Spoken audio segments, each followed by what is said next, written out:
नमस्कार प्यारे बच्चों, मैं आपका अपना नितिन विजय फिर से आया हूँ। नीट 2025 खत्म हो गया है। इस बार कट ऑफ को लेके बहुत सारी डिस्क्रिपेंसी है। हम भी लगातार हाई लेवल मीटिंग कर रहे हैं टीचर्स के साथ, सबके साथ। जब हमने पहले दिन बात करी थी तो हमें कट ऑफ के साथ आए थे। तब हमने हमारे जितने भी बच्चे हैं, जो हमारे जे स्टार के टॉप बैचेस के बच्चे हैं, उनको हमने देखा। तो जो बच्चा 650 स्कोर कर रहा था वो कहीं ना कहीं 595 से 600 कर रहा था। जो 600 कर रहा था वो 550 के आसपास कर रहा था। ये हमारे यहाँ का डेटा है जिसमें 50 नंबर का वेरिएशन लगातार हमें दिखाई दिया।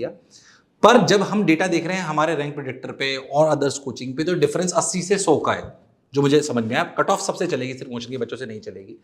बहुत सारी डेटा एनालिसिस करने के बाद, जहाँ पे जो जितने भी आप लोग देख रहे हैं सब टॉप एजुकेटर्स हैं जो लगातार इस काम को कर रहे होते हैं। जाहिर सी बात है पेपर का लेवल बहुत सारे हमारे पेपर से भी मैच हुआ है। बट जाहिर सी बात है कि इस तरह के लेवल की प्रैक्टिस बहुत ज़्यादा नहीं थी। तो most of the student perform इसलिए नहीं कर पाए क्योंकि उनमें वो स्ट्रेस मैनेज नहीं कर पाए उस समय, जब उनसे 5 सवाल नहीं हुए। तो मैं खैर ये वीडियो इसलिए बना रहा हूं आपको ये बताने के लिए कि हमने हमारी रेक्टिफाइड जो रैंक कैलकुलेटर है हमारा, जिसपे मार्क्स डालने पे रैंक आती है और उसके बाद अगर आप सिलेक्ट हो रहे हो तो कॉलेज भी प्रेडिक्ट होता है, इसको एक बार फिर से अच्छे से रेक्टिफाई करा है। फिर भी मैं एक बार और स्टार मार्क करके बोलना चाहता हूं कि इस बार क्योंकि पेपर में डिस्क्रिपेंसी बहुत थी, तो बहुत एक्यूरेट मार्क्स प्रिडिक्शन करना और रैंक प्रिडिक्शन करना शायद संभव नहीं होगा।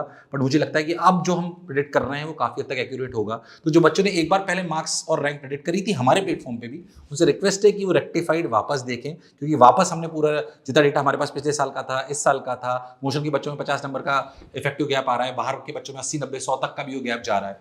तो जो अभी मैं आपसे कहना चाहता हूं कि करीब करीब अगर आप government medical college MBBS general category है तो ये स्कोर 550 के आसपास सेफ होगा। ये मैं कट ऑफ नहीं बोल रहा हूं, ये मैं वापस रिपीट कर रहा हूं। 550 के आसपास का सेफ स्कोर होगा मेरे हिसाब से। आप सभी लोग सहमत हैं? और मैं वीडियो तभी बना रहा हूं जब हम सबने एक डिस्कशन करा है, तो सबकी सहमति से मैं इसको बात कर रहा हूं।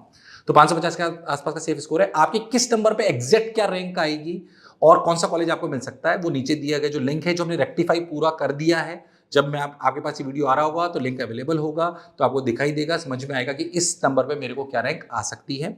और मेरे वापस इस बात को रिपीट करना चाहता हूं कि ये एग्जामिनेशन सिर्फ फिजिक्स, केमिस्ट्री और बायोलॉजी का नहीं था, क्योंकि ये वीडियो वो भी सुन रहे होंगे जो बच्चे अगले साल तैयारी करेंगे। तो पेपर टफ ही आएगा। मेरे व्यक्तिगत रूप से हम सभी इस बात से सहमत हैं कि पेपर का लेवल ऐसा होना चाहिए जहाँ पे 23-24 लाख बच्चे एग्जामिनेशन देते हों।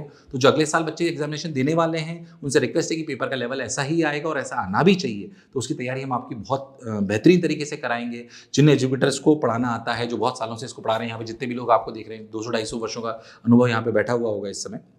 खैर, इस बात को मैं यही विराम देता हूं। तो आप हमारा नया रेक्टिफाइड जो मार्क्स से रैंक कैलकुलेटर है उसे जज करिए और रैंक के बाद अपने कॉलेजेस को जज करिए। मोशन को और हम सभी को इतना प्रेम देने के लिए बहुत बहुत धन्यवाद। शिक्षा से हमारा अस्तित्व है। जो भी बात आपसे कहेंगे वो स्वार्थ से प्रेरित नहीं होगी, शिक्षा से प्रेरित होगी। मुझे सुनने के लिए बहुत बहुत धन्यवाद। Thank you.